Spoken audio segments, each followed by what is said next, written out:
Suasana ricuh terjadi di Pati. Aksi massa yang awalnya damai mendadak berubah panas ketika demonstran dan aparat kepolisian saling dorong keras di alun-alun. Teriakan, desakan, hingga kepanikan membuat situasi makin tak terkendali. Bagaimana akhir dari kericuhan ini? Apakah Anda setuju langkah aparat sudah tepat? Atau sebaliknya?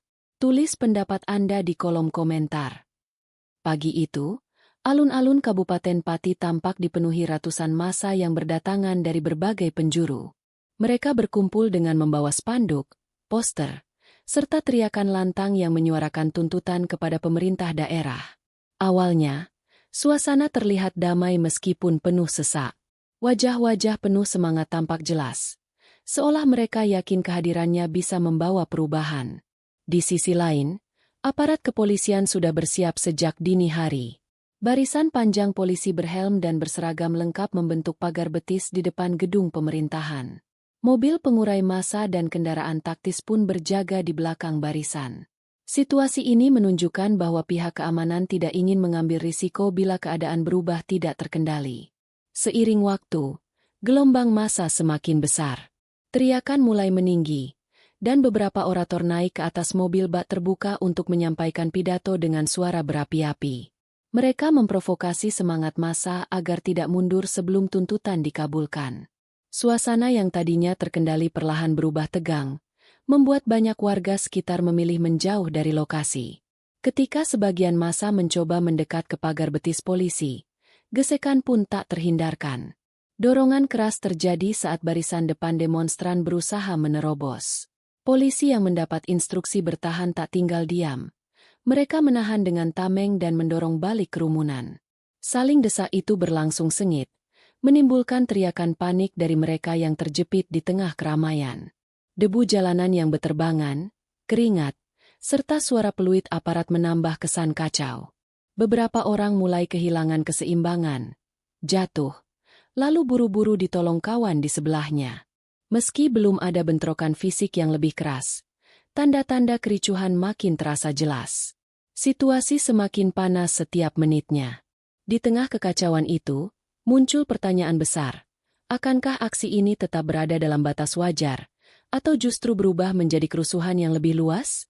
Babak awal inilah yang menandai perjalanan panjang antara massa yang menuntut haknya dengan aparat yang ditugaskan menjaga ketertiban. Kerumunan massa semakin tidak terkendali ketika orator di atas mobil komando memprovokasi agar barisan depan terus maju. Teriakan, "Jangan mundur," menggema di udara, memicu dorongan kuat dari para demonstran. Barisan polisi semakin tertekan, sementara tameng-tameng mereka beradu keras dengan tubuh massa. Suara dentuman peluit dan pengeras suara berbaur, membuat suasana kian mencekam.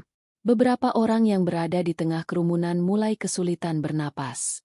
Suara batuk dan jeritan terdengar di antara desakan yang semakin brutal. Polisi mencoba menenangkan dengan imbauan lewat pengeras suara agar massa mundur. Namun teriakan protes lebih lantang menutupi peringatan tersebut.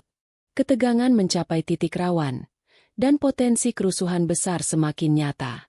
Di sisi lain, sebagian warga yang tidak ikut aksi hanya bisa menonton dari kejauhan. Beberapa merekam dengan ponsel, menyebarkan suasana ricuh itu ke media sosial. Dalam hitungan menit, kabar kericuhan di Pati tersebar luas dan menjadi perbincangan hangat. Sorot kamera yang menangkap saling dorong antara polisi dan massa semakin memperbesar perhatian publik. Situasi berubah drastis ketika sekelompok kecil massa melempar botol plastik ke arah aparat. Aksi itu membuat barisan polisi terkejut. Namun mereka tetap berusaha menahan diri agar tidak terjadi bentrokan fisik yang lebih parah. Dorongan demi dorongan kembali pecah, kali ini lebih keras, hingga beberapa orang terhimpit dan terjatuh di aspal. Melihat kondisi semakin berbahaya, pimpinan aparat segera memerintahkan pasukannya untuk membuka jalur evakuasi. Massa yang jatuh segera ditolong keluar dari kerumunan. Di tengah kepanikan itu, sebagian demonstran mulai kehilangan keberanian dan memilih mundur perlahan. Gelombang dorongan pun berkurang, meski teriakan-teriakan masih terdengar di udara. Langkah mediasi akhirnya dilakukan. Perwakilan massa dipanggil untuk berdialog langsung dengan pihak kepolisian dan pemerintah daerah. Negosiasi singkat itu berhasil meredam emosi, meskipun tidak semua tuntutan terpenuhi. Setidaknya, bentrokan besar berhasil dihindari, dan massa berangsur-angsur bubar menjelang sore hari. Alun-alun Pati kembali sepi, menyisakan sampah spanduk, botol minuman, dan jejak ricuhan yang sempat terjadi. Aparat masih berjaga hingga situasi benar-benar kondusif, sementara petugas kebersihan mulai membersihkan sisa-sisa keramaian. Riak ketegangan perlahan reda, meninggalkan pelajaran penting bagi kedua belah pihak. Kericuhan hari itu menjadi catatan tersendiri bagi warga Pati. Mereka menyaksikan bagaimana suara rakyat bisa berubah menjadi ketegangan bila tidak dikelola dengan bijak. Di sisi lain, aparat juga memahami pentingnya menjaga keseimbangan antara pengamanan dan penghormatan terhadap hak menyampaikan aspirasi. Babak ini pun berakhir dengan pesan yang jelas. Konflik bisa dihindari, selama semua pihak mau menahan diri dan membuka ruang dialog.